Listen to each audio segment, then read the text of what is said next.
Batman, what's good about it? The acting was almost good. I did like the gothic aesthetic and stuff, and I really like Joker in this movie.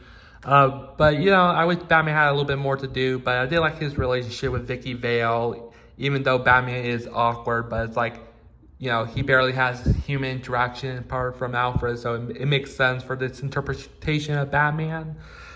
Just like the one negative I really have is just the ending where he's walking for the church and stuff. It takes too long. It's like he awkwardly stumbles upon stuff, and it's like, okay, you don't need to fall over or try to have aura moments. Also, the beginning could have been a little bit faster too.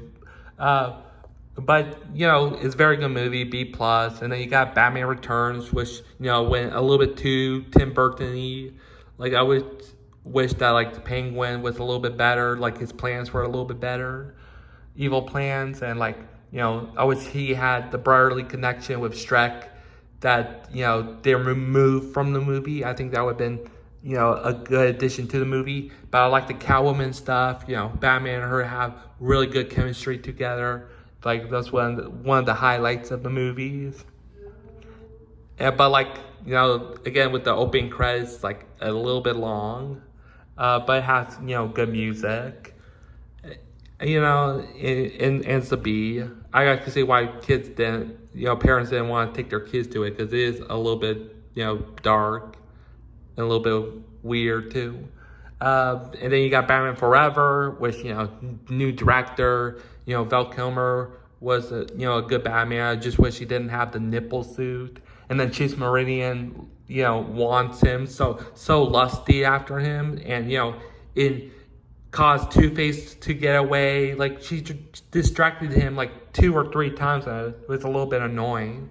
It was so unnatural.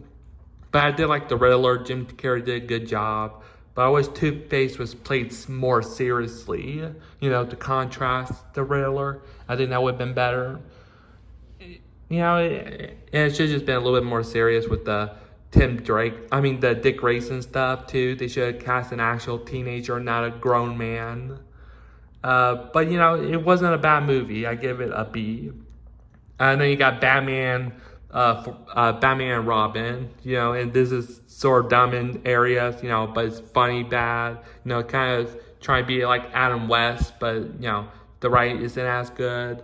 For some reason, Mr. Freeze makes so much ice puns and stuff, and I wish he didn't have his stupid ice game, because when they went to his ice cream hideout, and for some reason he had a girl lusting for him, Poison Ivy lust for him, but I was fine with Poison Ivy lust for him, because he wasn't immune to her charms, and she thinks he's a god.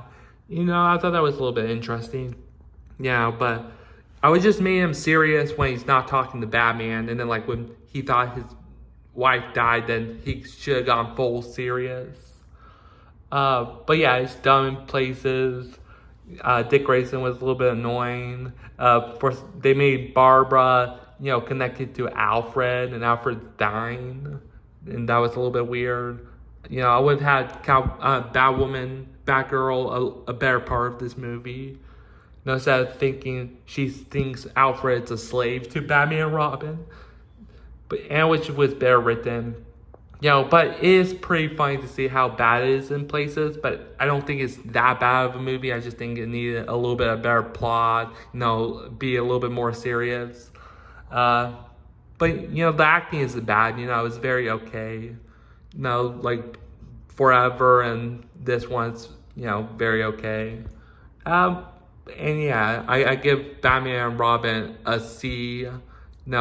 I personally think it's a C plus, but actuality it's a C. So yeah, that's my talking points.